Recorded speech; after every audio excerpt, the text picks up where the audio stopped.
name is Jillian Tate, and welcome to Tasty Tuesday. I have my son Jackson here. He just turned 7. He is a first grader. I also have a 3.5-year-old son, and I have an 18-month-old daughter. I work full-time. I am the clinical manager of the Lifestyle Medicine Center, and I have a very, very busy life. He is in baseball, so we're at the ballpark at least 4 nights a week. My middle son, he plays soccer, and then my 18-month-old is just an 18-month-old, so she keeps me busy. So I have to find creative ways to make my children that are generally picky, they're not amazing eaters, I have to find easy ways to give them nutritious meals, and to make it so that things are easy on us. We don't have an hour to prepare everybody's food at night because sometimes we're getting home really late, or we're taking the littler kids, the 3.5-year-old and my 18-month-old, we're taking their meal with us to the ballpark and they're eating it while Big Brother plays. So I'm going to give you some easy recipes that are kid-friendly and will hopefully please even the pickiest of eaters. So we are going to make a banana nice cream, nice with an N, some no-bake cookies, a fried rice, and I'm going to show you how to make a healthier sandwich. So we are going to go ahead and start with our cookies. We are going to take 1 cup of peanut butter. Can I do it? Yeah. And when you're buying peanut butter, make sure that you are getting the unsweetened version. So this is just dry roasted organic peanuts. That's it. You don't want added oils, you don't want added sugars like the Jif and Smuckers and those kind of brands usually have a lot of additives in them. So make sure you're getting a really good peanut butter. We are going to measure out 1 cup here. And I think mixing up peanut butter, hold on 1 second. New peanut butter is one of my least favorite things to do. This one I mixed up the other night, but it's still a little soupy on top, so I'm going to mix it up just a little bit before we let Jackson take over. Okay. Yeah, be careful. Whoa, it's messy. Peanut butter. Yeah. Good job. Make sure you're being really careful. You don't want to make a big mess. There we go. Good job.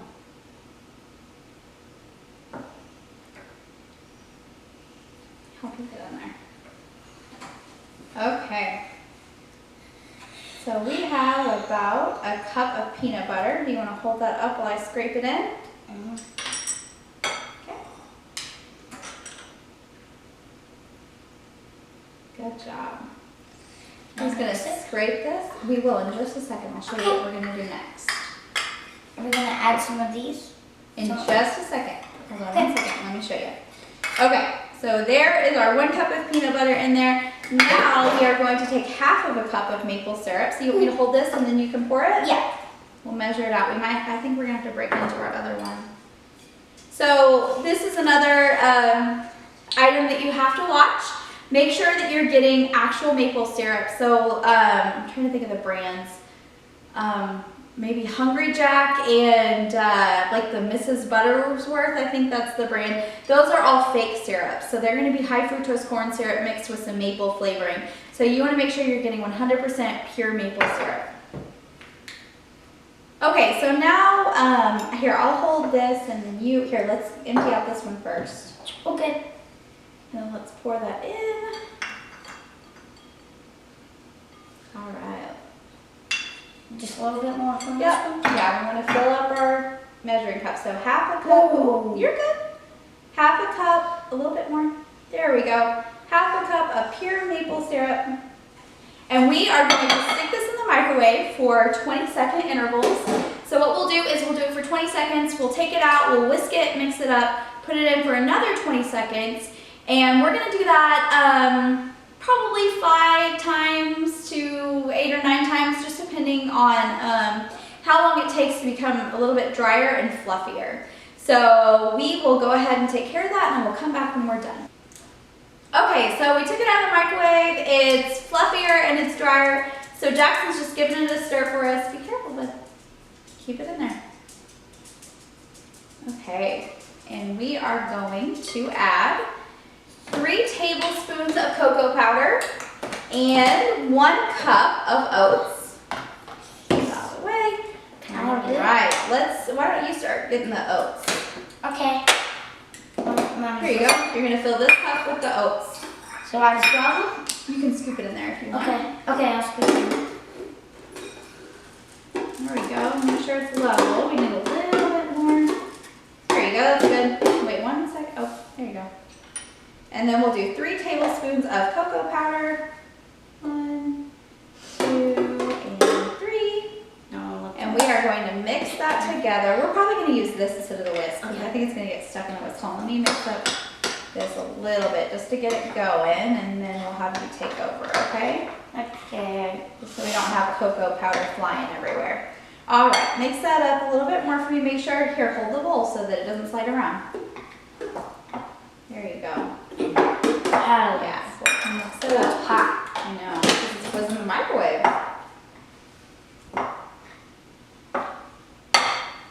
Good job. Make sure you get all that in there on the side and mix it. Did that burn you?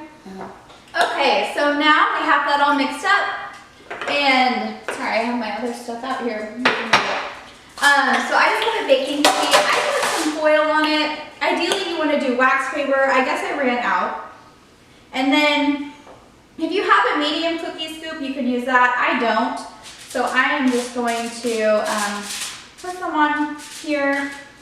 You can really make them whatever size you want. If you want small ones, you can do that. If you want larger ones. And so I'm just going to put this on my sheet. And we're going to stick it in the freezer for about 15 minutes so they can harden up. And it's that simple. Okay, so now we're going to do something simple. We're going to just make a sandwich, which sounds easy enough. But we're going to do a different spin on it. So I know peanut butter and jellies are something that most kids, it's a go-to for them. So we are going to do a healthier peanut butter and fruit sandwich. So I have some 100% whole wheat bread here. And I also have my peanut butter, which we already talked about how to pick out the healthiest version of peanut butter. Dave's Killer Bread has a great whole wheat bread. Sometimes my kids eat it, sometimes they won't. Sometimes they're weird about seeds, sometimes they eat it fine. I wish that they would make one that didn't have the seeds in it. I know they have the white done right, but that's not one that we get. We usually try to stick with as many whole grains as possible. So we are going to put peanut butter on our bread, and then we are going to cut up some fruit. So what kind of fruit do you want on your sandwich today, Jackson? We've got bananas here, we've got blueberries, we've strawberries, we want a little bit of all of them. Do we have grapes? We do, but we don't have any cut up. So you want to use the ones that are easier? I'll use some banana. Some banana, peanut butter and banana, that's a good one. Maybe we can stick some strawberries on there. Yeah, just take some. Yeah, so this is the actual whole fruit is going to take place of the jelly because the jelly is just fruit mixed with sugar. And so we're going to try to eliminate as much added sugar as possible. And this is also a good way to get your kids involved because they can help to make their sandwich. They can place the fruit on the bread. You want to go ahead and do that? Put the fruit on the bread? So I'm just gonna No blueberries today? Okay, no blueberries because today. blueberries are mostly unhealthy because They're not unhealthy. But they're still It's okay if you don't want them. I don't know. Okay, so we're gonna do strawberries and bananas today. Wait, So Mom. why don't you go ahead and put that on your plate? First, I'm gonna get my pumpkin. Good.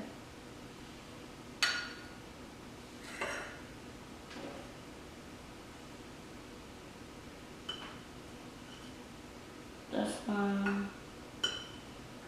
And if your kids don't like the whole fruit on their sandwich, you can mash the fruit as well and kind of make a little bit more of a mash or a puree. Okay, I think that's good on the strawberries. Okay. So let's do the bananas. You put the bananas on? Yeah. Okay, put the bananas on. Mm-hmm. No, just crack them, please. Good job. Let's spread them out. we can cut our sandwich. Wait, Wanna put it there? Try making a smiley face. Okay. Make a smiley face. Oh man. Here. It's okay, we can move it. There. And then Got the eyes and the nose. Alright. Wait. That looks like that. Good. Okay. Now let's put this together and we'll mash it down so that it stays together. It might be easier to put peanut butter on both sides of the bread when you're doing it like this so that the fruit's not sliding around on your sandwich. And there we go. Look at that sandwich. That looks so good. Wanna take a bite? Take a bite. Wait, Is that good? Super good? Okay, so I'm going to show you how to build a lunch plate. Okay, I'm going to take it. To build a lunch plate. So we're going to take our sandwich and put it down. And our peanut butter is a great source of protein. I'm going to take some hummus and we're going to up the protein even more. My favorite brand of hummus is the Oasis hummus, and I find that at Natural Grocers. It does not have any added oils in it. Hummus is super easy to make at home with canned chickpeas, but just for sake of ease, because I do have 3 children and I am out of the home a lot, we're gonna make life as easy as possible. So we're gonna use some Oasis hummus, and we are going to get some carrots. And you can do any vegetable that your child is liking at the time. And if they aren't big vegetable eaters, careful bud, then you can work up to it and you can make finding new foods adventurous. We have a scavenger hunt available that we can post on our Lifestyle Medicine Center Facebook page that comes from the American College of Lifestyle Medicine, where you can actually go with your child and, watch your finger buddy, and do a scavenger hunt throughout the grocery store so they can pick out new vegetables and new fruits to try. All right, you're getting a little close to your finger, you're scaring me. All right, there we go. So Jackson cut us up some cucumbers, and so we're gonna put, no, we're good, bud. And so now we're gonna put those in there. And then, like I said, for the sake of ease, because we wanna be practical, okay buddy, that's good. We want to be practical, and we're not always going to make everything from scratch. So you can easily put a whole piece of fruit here, even though they have fruit in the sandwich, that's fine. Or I have found these, and my kids really love them. They're dairy-free smoothies. This is by Stonyfield Organic. I found these at HEB, and they just have mango, pear, banana, carrot, lemon juice, and some coconut cream in there. And they have 70 calories, 1.5 grams of fat, 2 grams of fiber, so this is a great option. So I would just stick this in there and give it to my kids, and they would be happy. One thing I want to talk about with food for children is you'll notice that everything we're making is very energy dense and very nutrient dense. So that means that it does have quite a few calories in it, because we are adding all of the nut butters and like our cookies. We have the nut butters and we have the oats, so it's going to be hearty for them. Kids need a lot of calories because they're growing and they need fats for their brains. So this is providing all of that in a healthy way. You don't have to add oils to get fats in your diets, and we would prefer that you didn't. You don't have to have dairy to get in protein and to get in calcium and to get in those fats. Okay, Jackson, what is your favorite dessert? It's basically mashed bananas with ice cream. Banana ice cream or nice cream. Okay, so I have some frozen bananas here. A tip so that I always have frozen fruit in the freezer is I do my grocery shopping on Saturday nights online, and then I pick it up every Sunday morning. So on Saturdays I will go through and I will start freezing any of the leftover fruits and vegetables, or just using them in our meals that day, and just make sure that I have everything used and that I'm starting over with fresh produce for the week. But I make sure that I freeze it so that I'm able to use it for smoothies and things, and it's just not going to go to waste. So you want to have 2 to 3 overripe bananas. Nope, just like Those are 2 to 3 pieces, but we want 2 to 3 whole bananas, so we broke the bananas up into pieces. So we can go ahead and put more than that. And so we're gonna add those into our blender. And the awesome thing about the ice cream is it's just like ice cream. There's so many variations you can make. You can throw some strawberries in and make a strawberry version. You can do some cocoa powder and make a chocolate version. You can do blueberries. You can add vanilla. You can add just some peanut butter.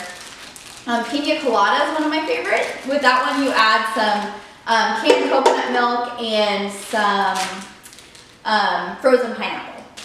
So I'm going to take just a little bit, probably maybe 3 to 4 tablespoons of whatever your favorite plant milk is. I'm going to use unsweetened vanilla cashew milk right now. So I'm just going to pour a little bit of that in. You don't want too much because you don't want it to be too soupy. So we'll start with that.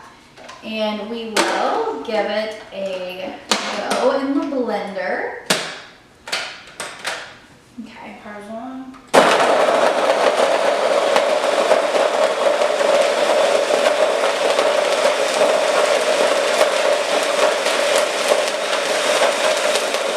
Okay, so now our bananas and our milk is done blending. Jackson has chosen just to have plain banana ice cream today. But like I said, you can add any variation into it. So let me get him a bowl. Here, use yours. There you go. You can add a little bit more milk in it if you want it a little bit thinner. Then take a bite. It looks like you already took one. Go ahead and try it. Is it good? And you can add toppings on it. You can top it with more fruit if you want. You can top it with some granola. That would be awesome. Or grapes. Or grapes. Yeah, you can get creative with it. Now we're going to make our last dish. We are going to do our vegetable fried rice. We aren't going to use any oil though. Ideally what I would do is I would cook some brown rice on Sunday and then make this during the week with my leftover rice. You want your rice to be chilled. We're going to do a quick version and we're not going to get fancy. We're not going to chill the rice. I'm going to use a steamable bag of brown rice. This just pops in the microwave for 4 minutes. I don't love using the microwave a lot, but in a pinch it really does help. I recommend getting the frozen brown rice over the little cups of rice or the pouches of rice because those typically have oil and other additives in them. So we're gonna pop this in the microwave and then we will move to our stove and we'll get started. Okay, so I just got my pan turned up on high heat and I went ahead and dumped my rice into the hot pan. If you want to, you can saute some onion in there before you put your rice in there, but my kids are at the stage where they're picking out onions if they see them in something, even though they don't mind them sometimes. So I just went ahead and skipped that step, made it easy on myself. And I am just getting this rice hot and crispy. And then what I'm going to do is I am going to add some mixed vegetables. They have frozen mixed vegetables all mixed together. I'm sure you know that and you've seen them. But I'm out and I didn't realize it. So I'm just going to use some of my leftover green beans, some of my corn. Normally I have peas on hand, but I'm out of those as well. Some shelled edamame is great, and that's a great way to get extra protein in there as well. So I'm just going to add these in, and I'm going to heat it all through. And then I'm also going to add a little bit of ginger and a little bit of garlic. You can do that to taste for your kids, or you can completely leave that out. And then after that, I will show you how I add in my coconut aminos, and then cook it all together, and then we'll be done. Okay, so now that my vegetables are soft, I have my rice nice and crispy, I'm going to go ahead and add in my coconut aminos. And all I'm going to do is just add that just to taste. And then I'm going to heat it all up and it's ready to serve. It's that quick and simple. Okay, so now our rice is done. We're going to let Jackson take a bite of that. Which bite do you want? Oh, is it too hot? It's okay, just It's okay if I at least try this first. We'll try the cookie after we try this. Just get a piece out and blow on it. Or get a bite out. There you go. Is that good? Is it hot? Yeah. All right. So now our cookies are done as well. They have chilled in the freezer. They're nice and firm. So we will let Jackson have another taste. You want another bite? I'm okay. You're good? Okay. You like cookies? Okay, awesome. So what was your favorite thing we had today? I think the banana ice cream. The banana ice cream. So is it scary to try new foods sometimes? Yeah. So what do you do to try new foods? What do you tell yourself? At least try like one bite, and if I don't like it, it's okay. At least have one bite. That's true. And just never ever be afraid if you're like trying to try one, because it might be good, it might be bad. No one knows. No one knows. Okay, so you heard it straight from Jackson Tate. Just try it. It might be good, it might be bad. No one knows. So just make mealtime fun with your kids. Don't force them to eat something because it's not going to end well for anybody. You're going to be frustrated, they're going to be upset and frustrated, and then they're going to have an aversion to that food. They're not going to want to try new foods. It's not going to be a pleasant experience for them. So try doing a grocery scavenger hunt. Go to the grocery store, let them pick out some new vegetable that they want to try or a new fruit that they want to try, and then bring them in the kitchen while you prepare it so that they can help you and they can feel like they were a part of the meal, and then they're more likely to try it. If you're like, hey bud, remember this is the vegetable that we cut up and we put in the pan over there, right? Isn't that more fun? And like the adults don't have to do by like your own self and stuff, because so then the adults don't have to cook all by themselves. Yeah, and it'll take more time. It'll be boring for them. You want to have some excitement. You want to have some excitement. All right, he's just full of information and knowledge and wisdom. So thank you for joining us. We had such a great time showing you what we do. We know that, or I know personally that life is busy, life is hard. You can still give your kid good, nutritious food quickly. I hope I showed you some tips today to help you get through mealtime a little bit quicker. I'm all about time-saving measures because it's just so helpful. Even 5 minutes shaved off of our evening routine is huge. So thank you, Jackson, for helping me, and thank you guys for watching. Have a good day. Bye. Bye.